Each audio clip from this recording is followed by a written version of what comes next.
шлях армій.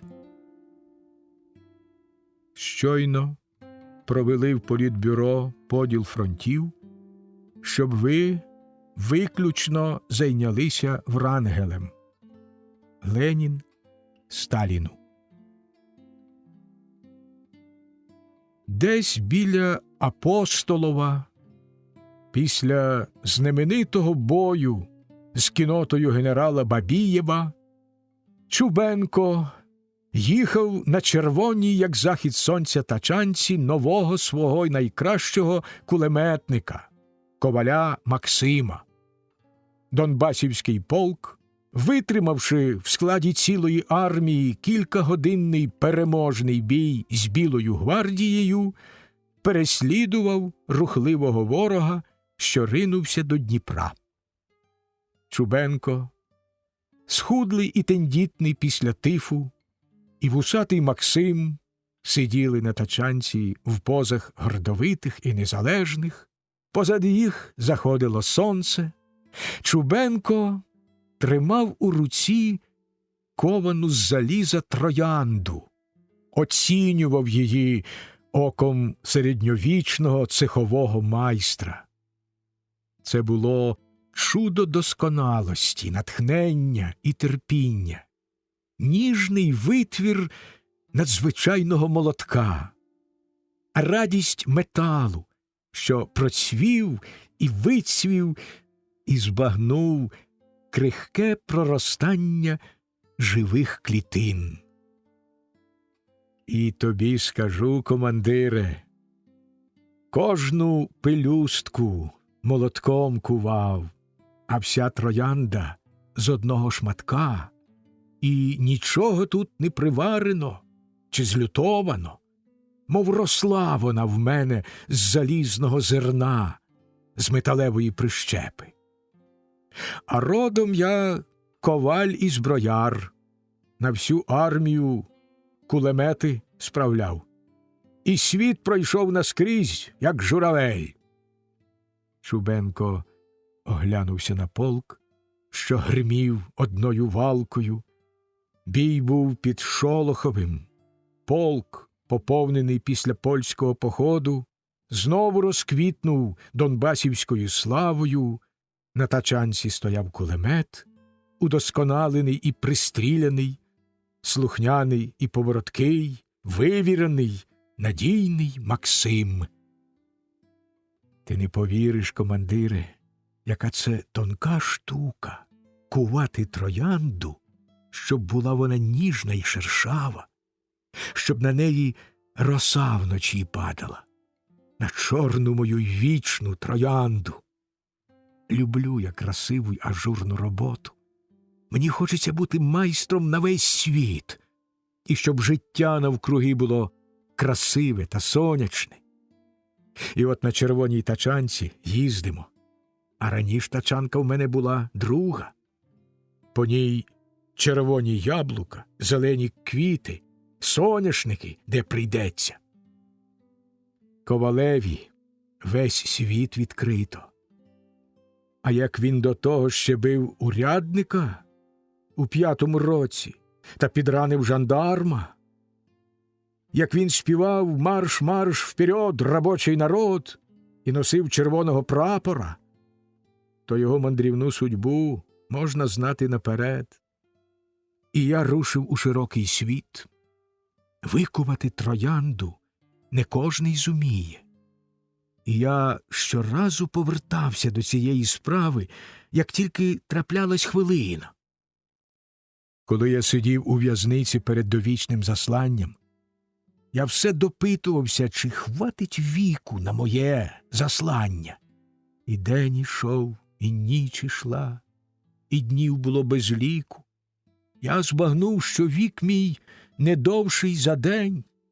Усе життя своє я передумав за день, і ще багато залишалося дня на тюремну нудьгу. Та от трапився мені молодий смертник. Убив він пристава. Його мали повісити. «Ковалю, ковалю», – каже він, здригаючись усім своїм життям під навалою останніх мислей. не скувати нам, ковалю, троянди.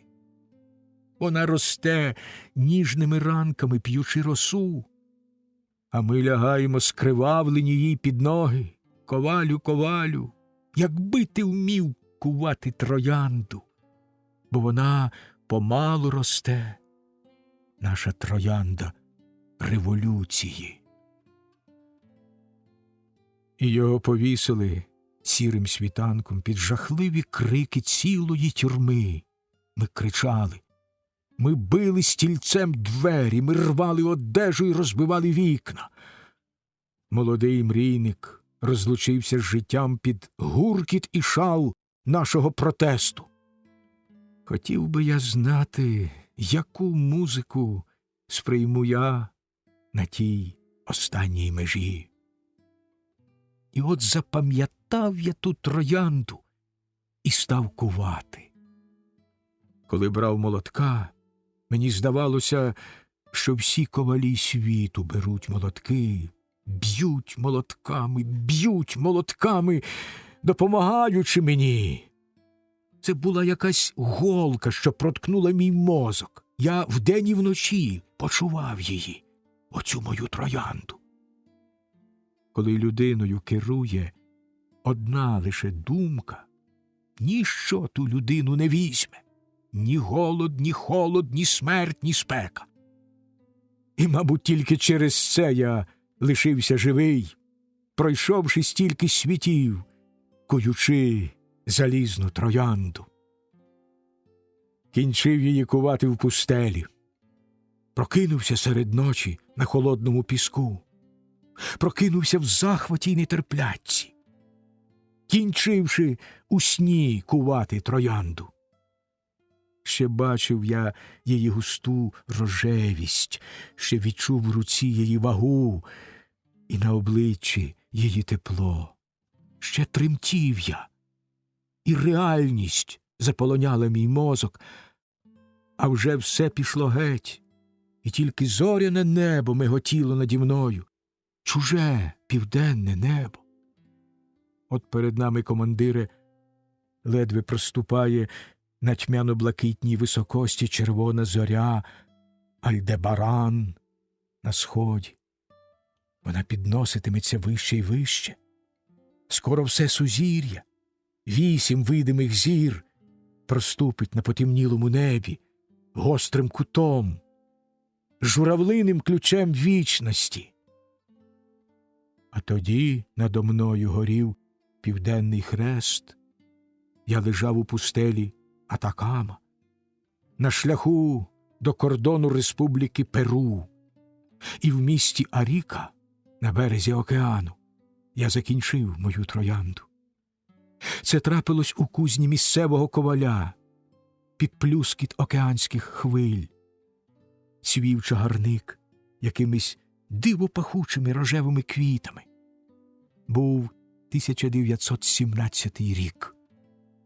І тоді з трояндою я пройшов ще чималий шлях, доки опинився отам, під Шолоховим, на ділянці твого Донбасівського полку.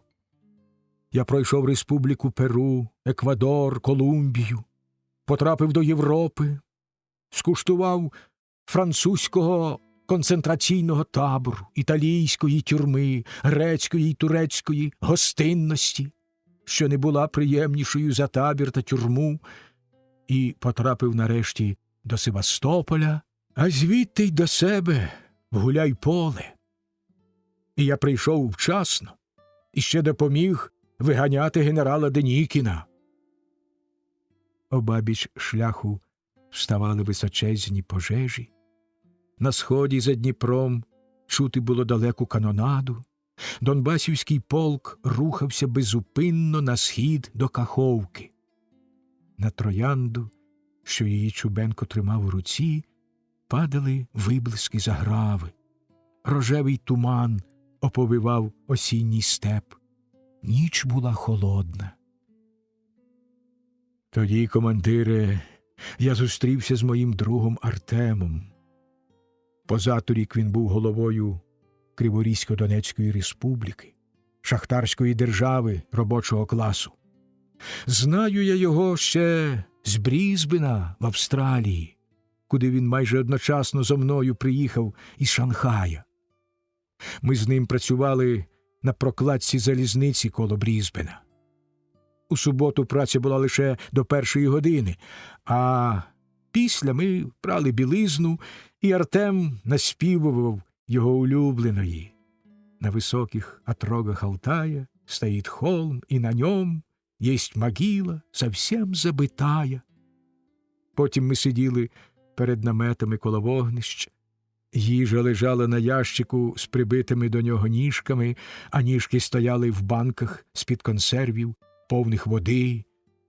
Комашні в Австралії безліч. І скільки переговорено тоді біля вогню.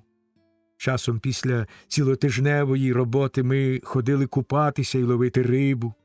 Річка була невеличка, на гачок чіплялися черепахи і зрідка в'юни.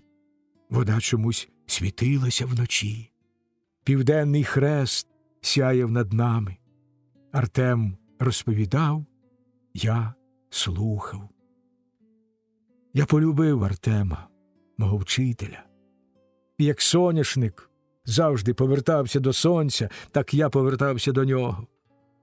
Ми зустрілися в Донбасі торік, один одного впізнали. Пам'ятаєш, як ірландців перемогли на канаті? А перед нами свіже поле бою. Діло було на снігу, ще трупи сходили парою на морозі. Прийшов час, сказав мені Артем, до останнього подиху будемо битися за нашу революцію. Чубенко подивився на годинника і дав наказ зупинитись. Промчала дорогою якась кінна частина. Донбасівці стали годувати коней, вогню не розпалювали, холод проймав до кісток, земля замерзла, без снігу. Бійці танцювали коло підвід, грілися, пожежі навколо беззвучно займались одна по одній. В їхньому світлі, живому й мінливому, то виринала валка підвід Донбасівського полку, то зникала в морозній темряві. Чубенко взявся обходити полк. Минали години глупої ночі. Далеко праворуч щось дуже горіло, освітлюючи рівну безконечну просторінь голого степу. Коваль своїми 2 помічниками напоїли коней із степової криниці, дали вівса. Чорнобородий Сербін та другий ковалів помічник, веснянкуватий безвусий Ляшок, спорили. «Рушай!» – гукнув невгамовний Чубенко. «Рушай, Донбасівська республіко!» І от я, почав далі оповідати коваль, коли тачанка рушила. З наказу Артема я повернувся до Гуляйполя. Я мав попрацювати біля Махна і зібрати людей. Махно привітався до мене, коли я сидів на ганку. «Дивись, Максиме, я знаю, чим ти дихаєш», – сказав він мені, проходячи й помахуючи нагайкою. У Гуляйполі з ним була його батькова Чорна сотня з Кирюшею. Махно зібрав на Майдані великий сход, казав промову. І несподівано ми встряли з ним у дискусію. Відчувши, що натовп нас підтримує. Це був прекрасний мітинговий двобій. І всі бачили, що батько програє. Тоді Махно став мовчки слухати про грабунки, контрибуції, бочонки золота, тортури, розстріли, вбивства. Коли наш товариш закінчив обвинувальну промову, Махно осміхнувся якось лиховісно. Потім він зійшов з помосту, що його було спеціально вибудовано, пройшов крізь натовп, усі враз розступилися перед ним. Він схопив мого товариша за руку і поволік за собою на трибуну. малий на зріст, з баб'ячим обличчям, з довгим попівським волоссям, Махно виглядав смішно, ведучи дебелого хлопця, що з ним дискутував. Натовп принишк. Ми чекали, про що буде дискутувати Махно далі. Батько виліз на трибуну, тягнучи свого опонента. Вони стояли перед натовпом. Тоді Махно мовчки вихопив револьвер і вистрілив у нашого товариша. Натовп отхитнувся від трибуни. Ми почали стріляти, але Махна на трибуні вже не було. І ми поспішили вискочити з натовпу, що раптом став до нас ворожий. Ми бігли, гуляйполем відстрілюючись. І гнані звідусіль засіли в хатині у товариша Ляшка. Хутко позакладали вікна, спровадили стару матір Ляшкову до сусідів, замкнули двері, підперли їх, чим могли, розіклали під руками зброю і патрони. «Підходь!» — крикнув хтось із наших. «Контора пише!» І нас було 11. Я неохоче вихвалятись, але наша контора писала справно. Бій тривав до ночі. Стріляти ми вміли, а відступати не було куди. Ми кидали гранати, і на нас кидали гранати. Ми стріляли з кулемета, який у нас був, і на нас стріляли з кулеметів. Робили все, щоб запалити нашу хату, а запалили хату сусіда. Був вітер весняний, рвучкий, він доносив часом запахи озимини, іржання коней, кування зозулі. Сусідова хата горіла. Високе полум'я зносилося під небо, хату гасили. Іскри полетіли на повітку й на клуню. Зайнялося ще одне подвір'я. Нам не давали спочити й на хвилину, все боялися, що ми скористаємося з метушні і втечемо. Нас уже мало було живих. З 11 стріляло 5, та й ті, закривавлені від ран своїх і чужих, виснажені, посліплі, глухі від вибухів. Ми знали, що життя наше от-от скінчиться, та ми бачили й ті тисячі, які прийдуть нам на зміну і докінчать наше діло, завершать нашу боротьбу, вшанують нашу пам'ять. І нам легко було вмирати. Смертельний страх не рвав нам серця. Мозок не гнітило порожньо прожите життя. Ми жили гідно і вмирали мужньо. Нам убежалися всі, хто загинув за нашу революцію. Ми не знали, чи достойні ми стати хоч близько до тих славних імен. Вітер повернув на нашу хату, і вона зайнялася. Махновці припинили стрілянину і чекали, що ми будемо вибігати на подвір'я. Ми теж не стріляли. Диму була повна хата. Допікав вогонь, упав сволок. І тоді ми заспівали, стоячи в хаті, і співали, доки не повтрачали свідомості. Ми не змовлялися співати. Хтось один почав, і ми зрозуміли, що пісня – то останній подарунок, який дає нам життя. Ляшок і Сербін, які вислухали все оповідання, оглянулися на коваля. Ми співали: «Вставай, прокляттям заклеймьонний», – сказав Сербін. Чубенко сидів, тримаючи в руці залізну троянду. Високо над ним миготів Альдебаран і все сузір'я, журавлиний ключ вічності. Потім дістав з кишені маленьку книжечку, розгорнув її під світлом навколишніх пожеж, трохи погортав і, складаючи слово до слова, прочитав записане його рукою. «Революция есть война. Это единственная, законная, правомерная, справедливая, действительно великая война из всех войн, які знають історії. Ось великі слова, сказав Чубенко.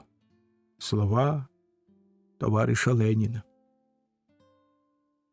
Старі металурги кажуть, продовжував Чубенко, що сталь зварити, як життя прожити.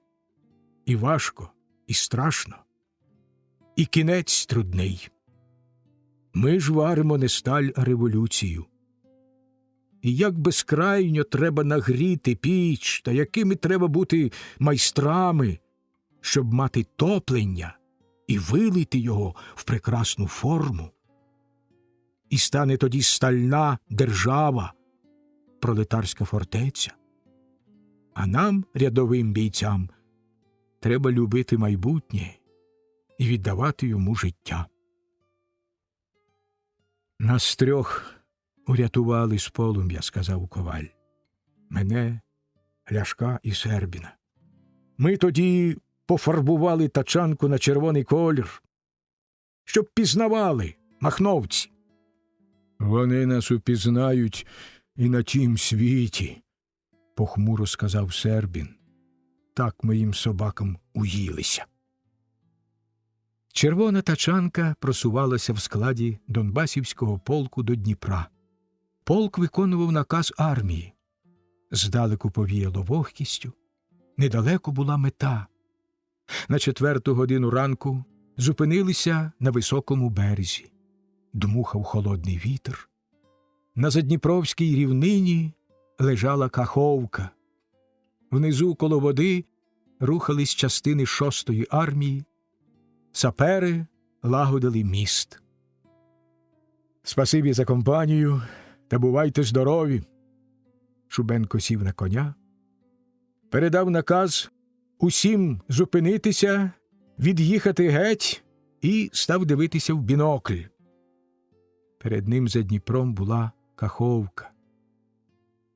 Досвіток жовтневого дня розпочинався похмурий, в тумані. Безконечна молочна рівнина простяглася до обрію, що ледве яснів на сході. Це був славетний Каховський плацдарм Червоної армії, місце завзятих серпневих боїв з корпусом генерала Слащова та кіннотою генерала Барабовича. Це був нездвигненний острівець в Таврійському степу, опертий на широкі води Дніпра, кілька ліній дротяних загороджень, окопи, опорні пункти, легендарна сибірська дивізія займала плацдарм. Кінні атаки генерала Барабовича розбивалися об дроти та мужність захисників плацдарму. Атаки корпусів генералів Слащова та Вітковського не могли роздушити цей каховський горішок. На очах у Чубенка плацдарм ожив. У сірому туманному світанку загорівся бій. У сірому світанку по далекій рівнині зарухалося кілька черепах, і кожна стріляла з гармат та кулеметів. «Танки», – подумав Чубенко. За черепахами сунули хвилі піхоти, панцирники. Земля відгукувалася на вибух важких гармат. Тисячі кулеметів наче шили кулями велетенські сталеві аркуші. Поодинокі постріли і навіть залпи бійців губилися в цьому землетрусі. Чубенко подумав про тих, що сиділи в окопах, під зливою смерті, перед лютістю Білої гвардії, проти танків постачальника Врангеля, світового капіталізму. В окопах сиділи кізелівські гірники, уральські робітники, сибірські партизани, переможці Колчака. Вони ще не зустрічалися з танками. Вони не витримають такого штурму, сказав уголос Чубенко. Хотів би я бути з ними, вмирати поруч. Тим часом потроху світало. Білі розпочали нову атаку на плацдарм. Чубенко бачив, як підтягалися резерви під захистом танків та панцирників, і маленькі чоловічки вибігали їм назустріч з окопів, вони бігли просто на танки, падали і знову бігли. «Таких не злякаєш», – прошепотів Чубенко, і його серце сповнилося великою радістю та ніжністю до бійців. Світало дужче й дужче, і тоді на небі з'явилися літаки. Чубенко нарахував їх 17. Вони летіли з півдня, розгорнулися для атаки і стали бомбити плацдарм. Було страшно дивитися, як уставали вгору вибухи їхніх бомб. Злість затрусила всього Чубенка. Було над його сили дивитися, як загибають друзі. Він висмикнув револьвера й вистрелив, не розуміючи сам, що робить. «За мною!» – крикнув він. «За мною!» Так, наче його загін одразу міг замахати крилами й перелетіти відстань до ворога. Донбасівський полк затримався коло переправи. Бійці принесли Чубенкові кожушка, та й після тифу кволий. Дніпро котив важкі сірі хвилі, понтонний міст піднімався й опускався під ногами, військові частини переправлялися на плацдарм, і нарешті дійшла черга і до Чубенка. Пізнім осіннім ранком, виконуючи наказ, зійшов він з полком на другий берег. Бій на плацдармі то затухав, то спалахував з вулканічною пристрастю, але був десь далеко. І взяти участь у битві Чубенкові не довелося. Плацдарм відбив усі атаки, захопив 12 танків та панцирників, розгромив ущент білий корпус. Це була блискуча перемога. На полі бою залишились танки. Вони стояли мертві коло тіл своїх господарів. Офіцерські трупи в чорних гімнастерках, на рукавах нашито білі черепи з білими кістками, вишито літери «Ні бойся нікого, кромі Бога одного», прочитав Чубенко. Танки стояли один коло одного, і навкруги них лежало багато трупів червоних бійців, що мужньо йшли на нерівний бій і перемогли. На свіжій озимені, далеко від окопів, сидів білий офіцер. У нього по коліна одірвано обидві ноги. Йому ще встигли їх перев'язати, але в панічному відступі скинули з повозки. Бинти на колінах набрякли кров'ю. Офіцер сидів, заплющивши очі, похитуючись. Він був без пам'яті чи п'яний. «Наш отець широкий Дон, наша мать Росія, всюду нам ведь путь вален, все міста родные», було чути. І ще Чубенко зустрів невеличкий кінний загін, який віз ховати свого командира. Це зовсім інша смерть, коли отак умерти. Сувора урочистість і сум бійців загону розхвилювали Чубенка, що не раз бачив смерть у вічі, і він приєднався до загону, який з голими шаблями супроводив свого командира. А командир лежав на тачанці й дивився в небо. Його голова похитувалась в такт рисором. Він похитував головою, наче одно повторював: «Як же це я так дався смерті, товариші, як же це я так дався?» І кучерявий чуб його колихав вітер.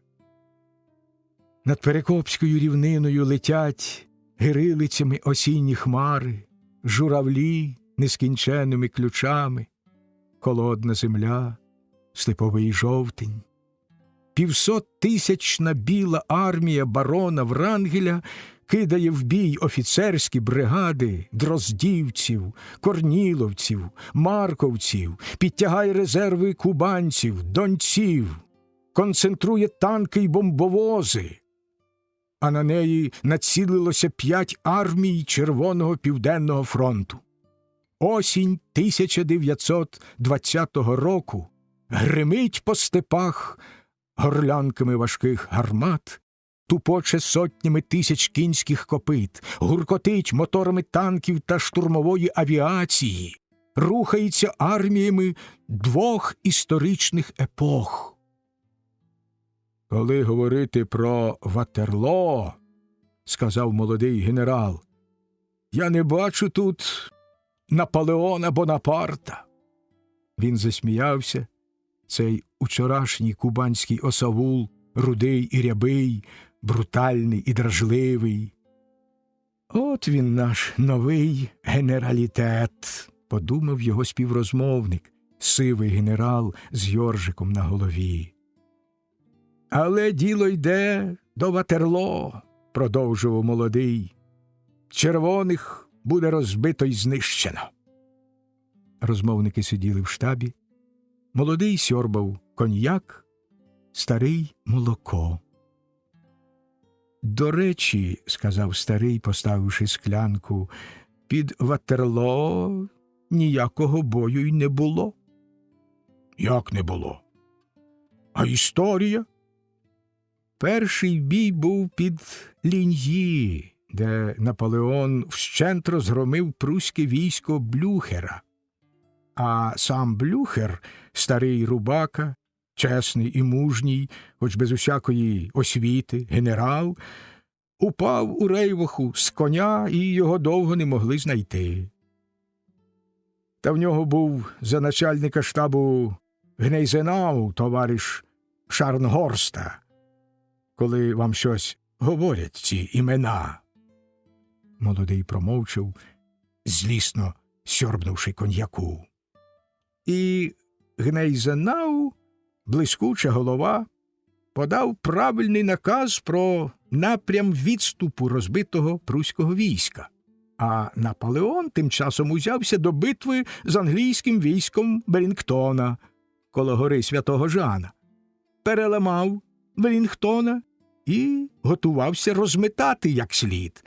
Та тут наспіли Гнейзенау з Блюхером, вже раз биті, і допомогли богині перемоги перейти від Наполеона на інший бік. А Ватерлоо – це назва села, де стояв штаб англійського велінгтонівського війська року 1815-го, червня 18-го. В штабі запанувала пауза, в якій чути було далеку канонаду, іржання коней, квиління вітру. Військова операція, в якій ворожу силу знищують, – це Канни, – сказав старий генерал. Вам не доводилось цього вчити, ваше превосходительство? Хвацький рябий осавул в генеральських погонах почервонів від злості. Він подивився на старого і подумав, що міг би перерубати його, як лозину. «Ми говоримо про Задніпровську операцію», – пробурчав він. «Отже, вам не пошкодить знати про Канни», – поволі продовжував старий. «Ті Канни, що про них писав і відомий граф Шліффен.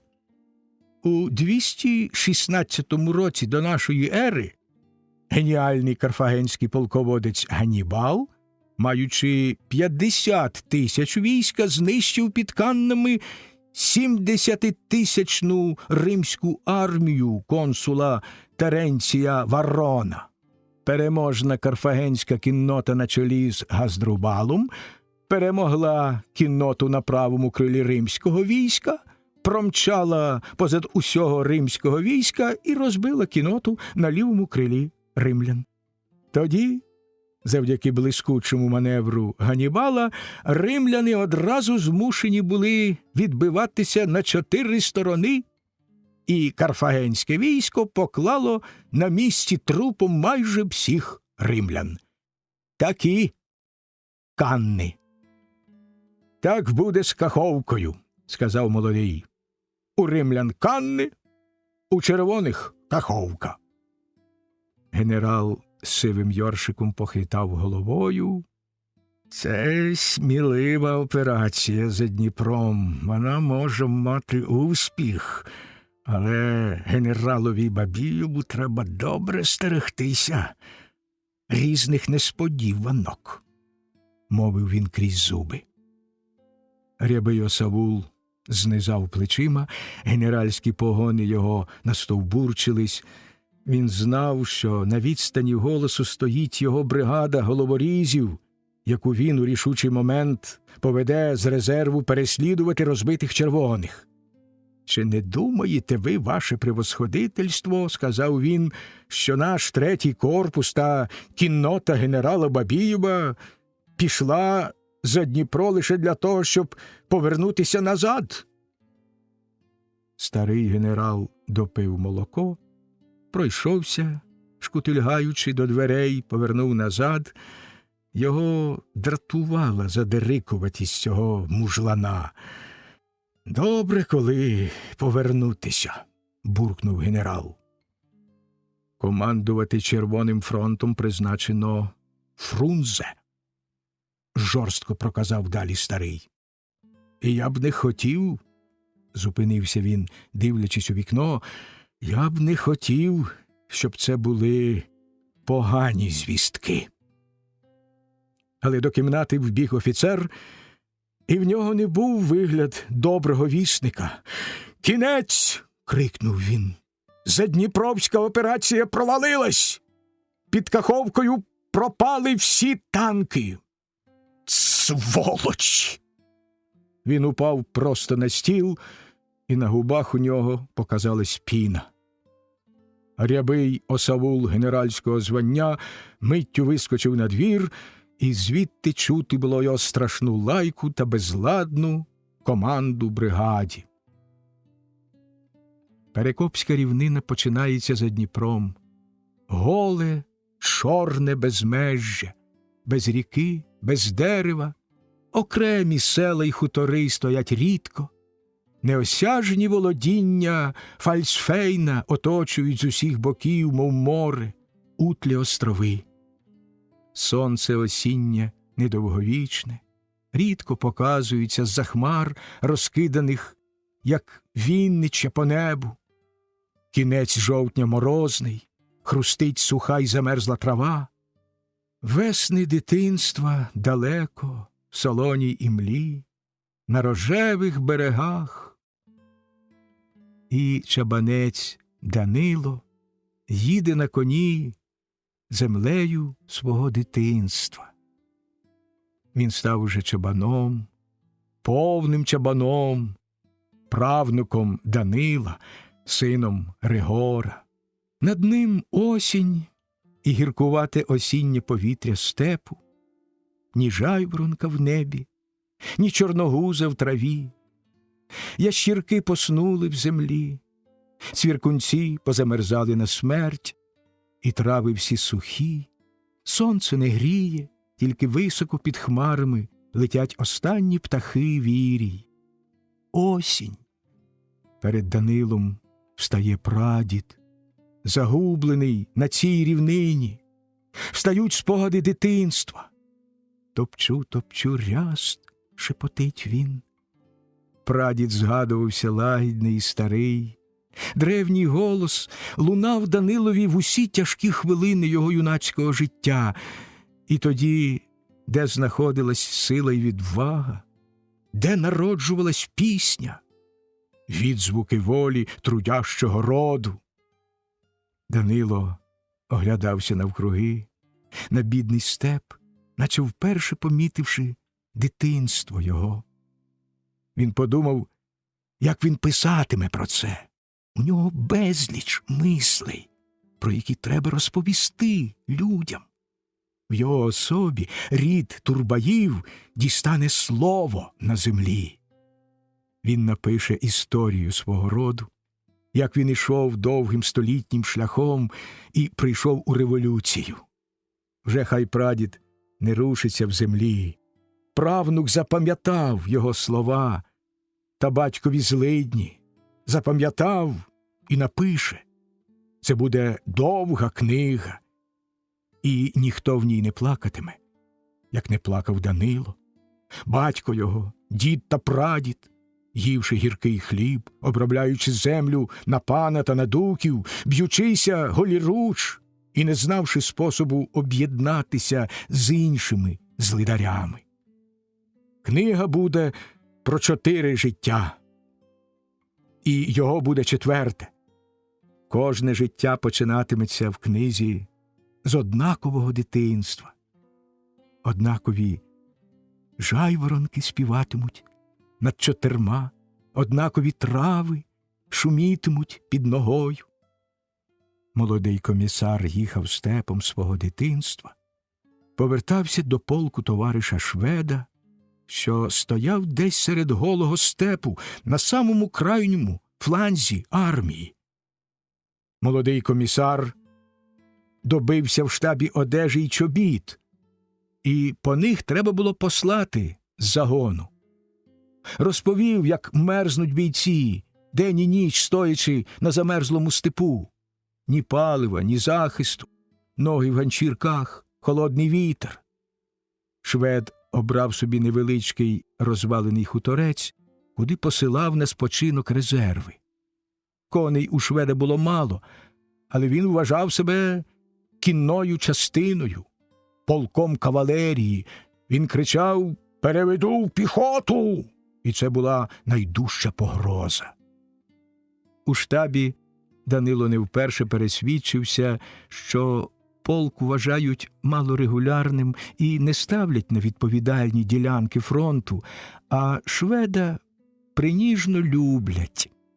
В штабі читалися його рапорти, де він гордо сповіщав, що його полк у складі 122 шабель готовий піти куди завгодно. Старий путіловець, нач штабу, лише усміхався. «Партизанщина», – казав він вибачливо і водночас лагідно. Шведові посилались запити про те, куди він після бою подів полонених врангелівців, але він відповів, що полонених у нього не було, немає й не буде. В битві за ідеал. Єдиного комісара він терпів біля себе – Данила. І цьому доводилось день по дню переламувати шведів характер, щодня наражатися на опір командира. Яких тільки фантастичних проєктів не придумував швед. Одного разу це був ні більш, ні менш як морський десант.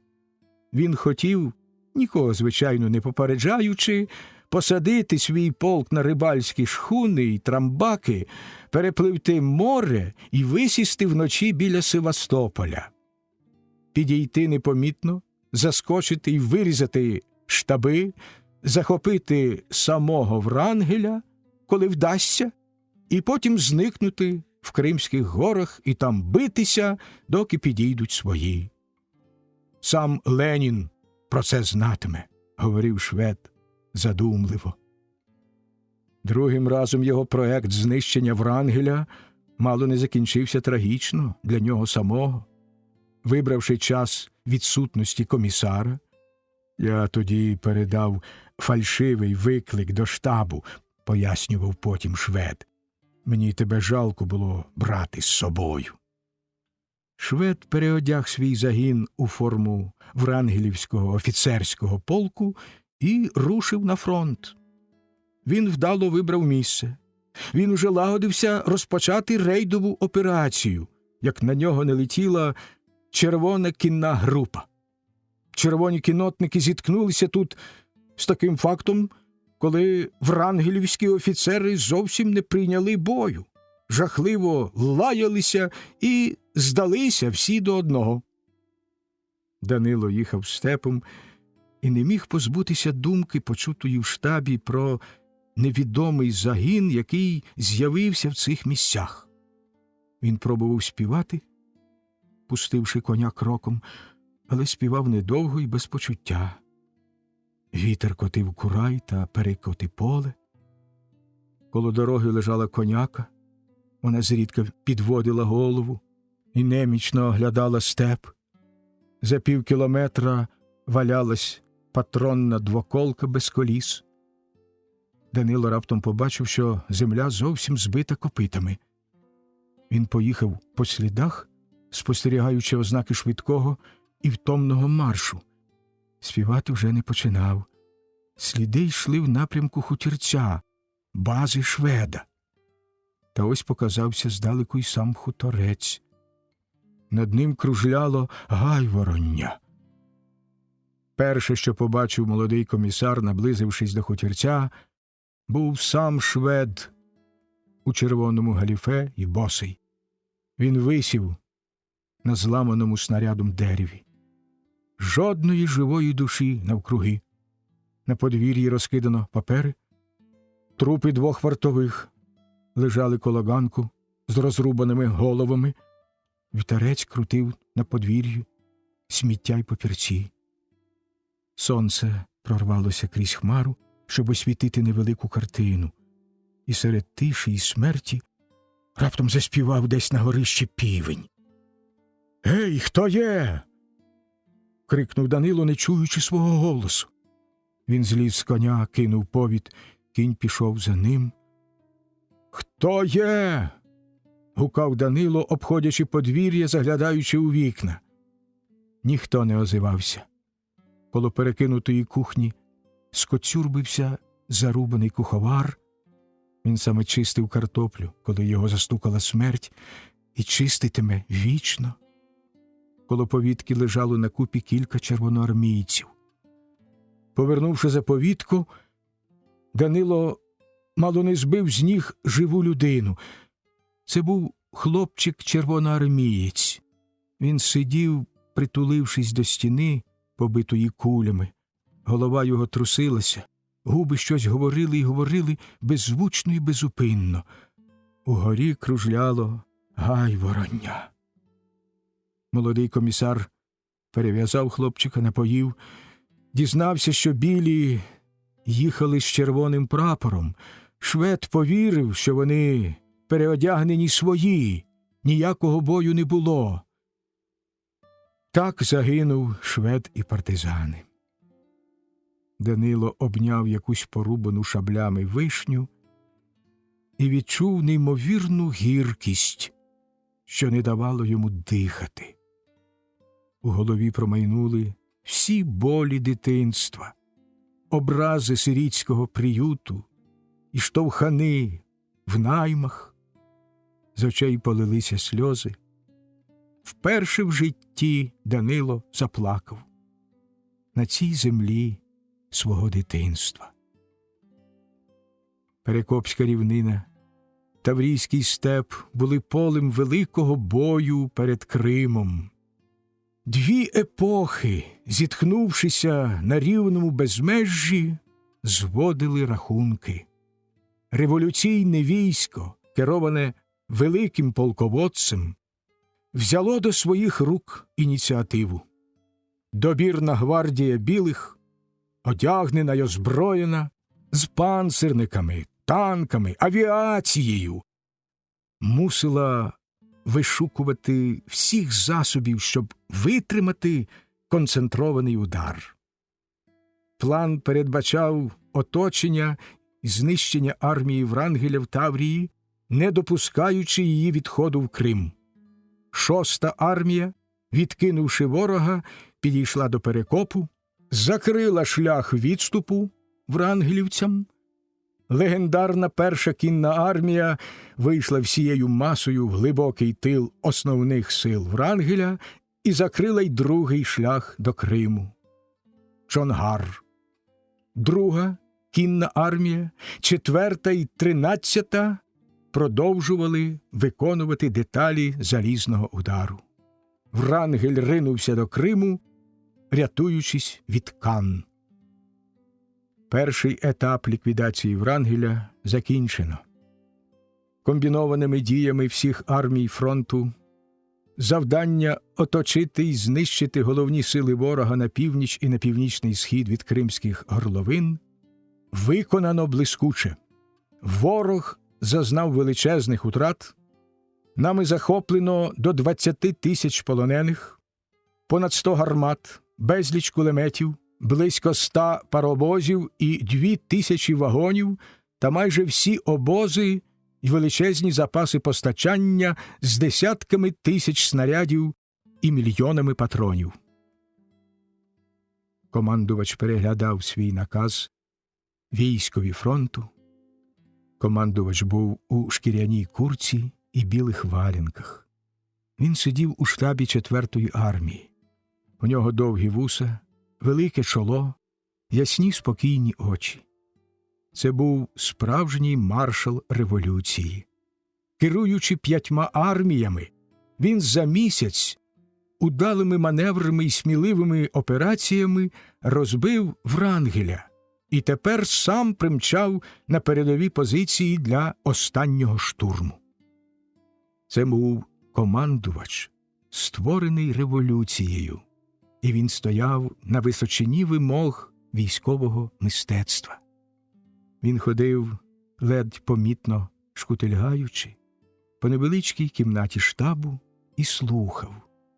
Його приємне просте обличчя, обличчя робітника, було весь час спокійно задумливе. Він наче заглибився в свої думки, закований у панцир відповідальності. Відповідальність за життя кожного червоноармійця, цілого фронту, відповідальність за фронт перед партією, відповідальність перед новим людством землі, про яке він мріяв і на каторзі.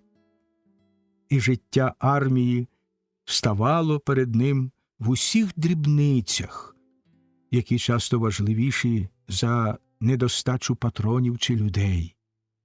Дуже мало фуражу, цілковита відсутність палива, звичайної води для пиття, морози 10 градусів, брак теплої одежі і голе холодне небо замість покрівлі над головами. Командувач оглянув, як зміцнювалися берегові батареї, як готувалися позиції, як все жило наступним штурмом. Ніяких технічних засобів у війська не було. Вони не встигли прибути за бойовими частинами в темпі Навального наступу. Бойові частини самі провадили потрібні роботи. В умовах пронизливого холоду, напівроздягнуті й босі, позбавлені можливості хоч де-небудь перегрітися, поїсти гарячого. І жодних скарг на неймовірні умови роботи. Командувач не дивувався. Йому був зрозумілий героїзм і відданість його бійців. Він вимагав від них неможливого, і вони виконували неможливе. Валінок намуляв йому ногу, він перевзувся, сівши на цинковий ящик з патронами. Холодний солоний вітер дмухав зі сходу. Підступи до перекопських та чонгарських позицій лежали на рівні місцевості. І самі позиції зміцнені всіма можливими способами. Врангелівські і французькі військові інженери накреслили і побудували цілу систему бетонних і земляних споруд. Позиції такі, що для успішної атаки відкритою силою, здавалося, не було ніяких шансів. На перекопських позиціях височив ще турецький вал старих часів і рів під ним, і коли скласти висоту валу та глибину рову, то виходила перепона на 30-40 метрів, оплутана колючим дротом, захищена бетонними окопами, гарматами, бомбометами і кулеметами, підтримувана гарматним вогнем ворожого флоту. Із штадиву 51 командувач рушив до перекопу. Було вже надвечір'я. Сутінки й густий туман, за кілька кроків нічого не видно. Безперервний гуркіт гармат. Прожектори з ворожого боку не вгавали й на хвилину. блискав вогонь гарматних залпів. Резервні полки 51-ї дивізії готувалися до останнього штурму. Цілий день стояв густий туман, артилерія не могла стріляти, бійці штурмували позиції ворога майже без артилерійської підготовки. Командувач їхав північним берегом Сиваша. У район дороги потрапляли ворожі снаряди. Загорілися коло дороги скир та соломи. Під гарматним обстрілом командувач був цілком спокійний. Його командарми й камдиви знали випадки, коли він ходив в атаку разом із стрілецькими лавами. Начдива 52-ї в штабі не було. Він ще минулої ночі разом з полками переправився через Сиваш, і з минулої ночі на Литовському півострові безперервно точиться бій. За цей час бійці нічого не їли, не було води. З півострова вихід у тил перекопським позиціям, що їх ніяк не могла взяти 51-ша дивізія. Треба триматися на півострові, і треба за всяку ціну штурмувати Перекопський вал. В дорозі пили чай. Коло прожекторів ніч була особливо темна. Сміялися, жартували. На 12-ту годину ночі командувач прибув до штабу 51-ї. Начдив із своїми полками також на Литовському півострові з минулої ночі. Неймовірної завзятості атака не вгавала там. Білі посилювали натиск, кинувши в контратаку найкращу свою Дроздовську дивізію з бронемашинами. За півгодини по прибутті командувача до штадиву стало відомо з лінії зв'язку, яка проходила через Сиваш, про підвищення рівня води, про затоплення бродів. Полки обох дивізій могли опинитися відрізані по той бік Сиваша. Командувач виявив у даних обставинах всю силу характеру і рішучість полководця. Царська каторга і заслання підточили його здоров'я, але загортували волю до перемоги. Військовий талант його дорівнювався більшовицькій наполегливості. Він пам'ятав розмову із Сталіним, організатором і натхненником Південного фронту. Перемога сама не прийде, її треба здобути. І командувач видає наказ до негайного виконання. Атакувати в лоб турецький вал негайно і невідкладно, якою завгодно ціною.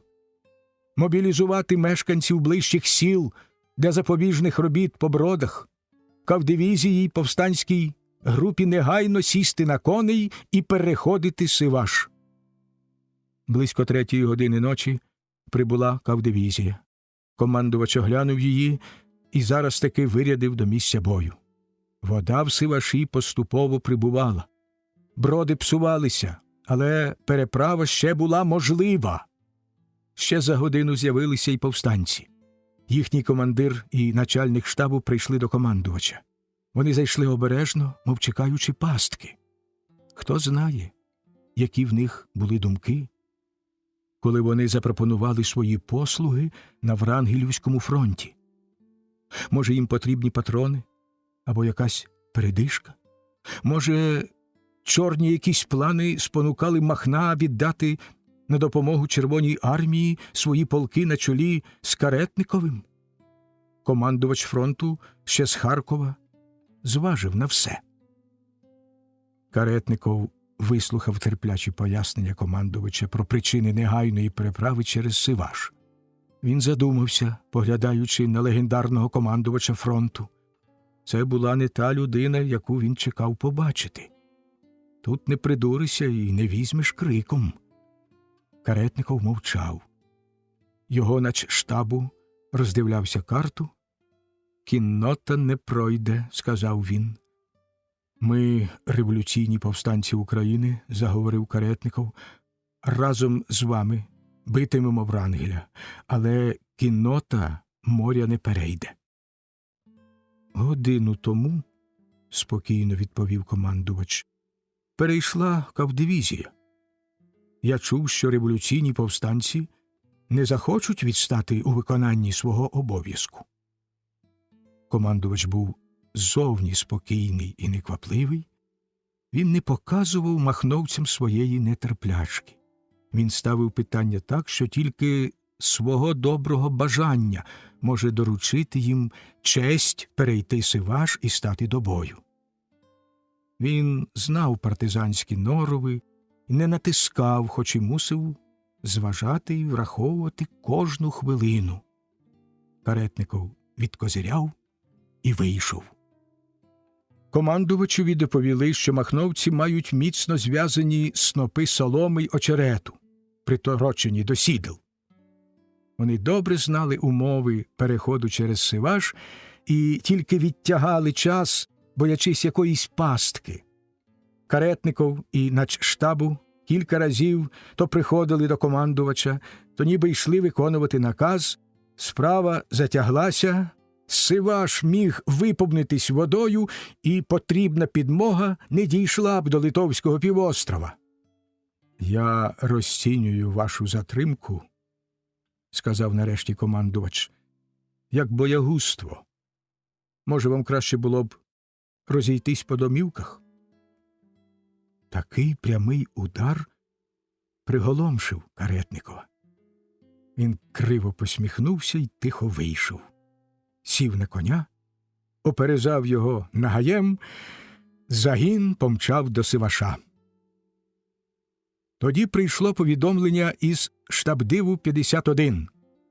Полки дивізії, підтримані з Литовського півострова, вночі взяли штурмом турецький вал і переслідують ворога. Це не було закінчення завдання, бо попереду перетинали шлях до Криму міцні юшунські позиції, але падіння Перекопу дозволяло дивізіям на Литовському півострові прилучитися до загального наступу армії. Командувач підписав наказ про дальший розвиток операції і тоді лише дозволив собі відпочити. Стомлена вкрай людина лягла на лежанку і почала розтирати хворе коліно. Була 6 година ранку, 9 листопада. Зв'язківці почали передавати наказ.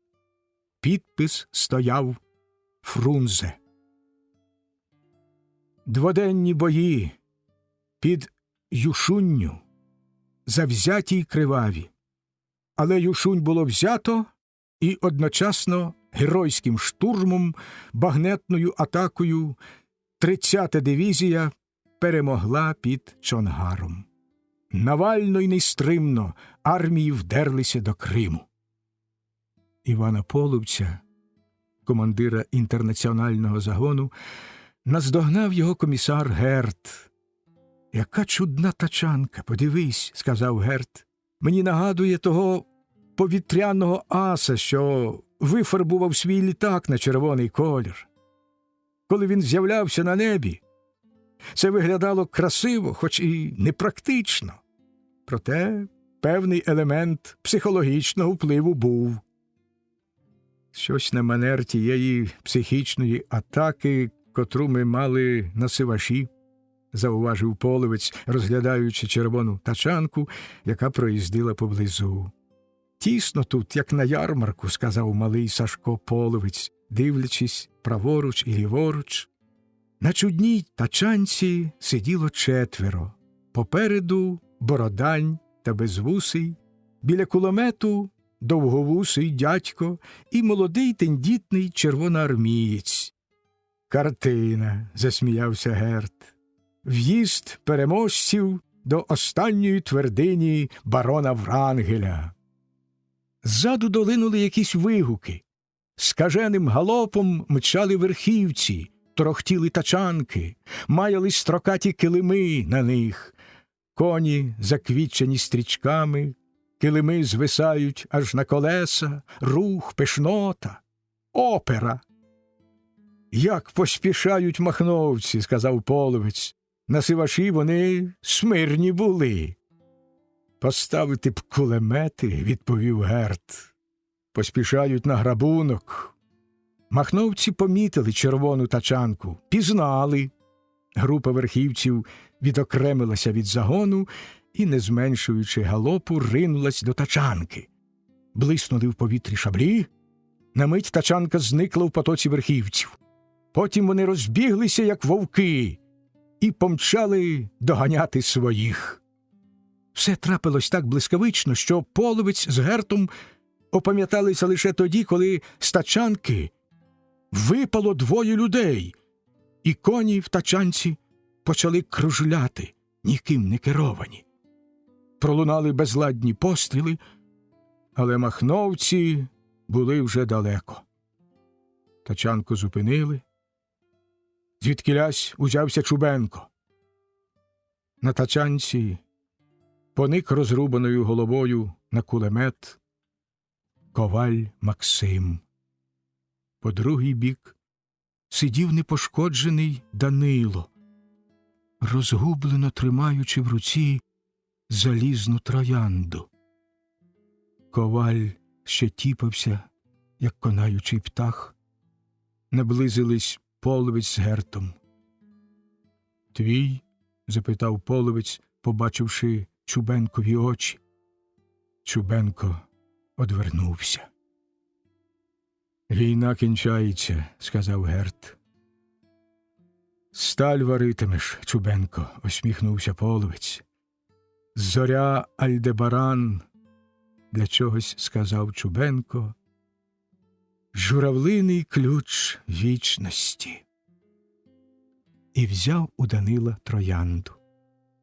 У мозку Данила відбивалась картина: сонце, осінь, запах смерті, кінський піт, безконечна даль, радість перемоги, сталевар Чубенко з трояндою в руці на воротях Криму.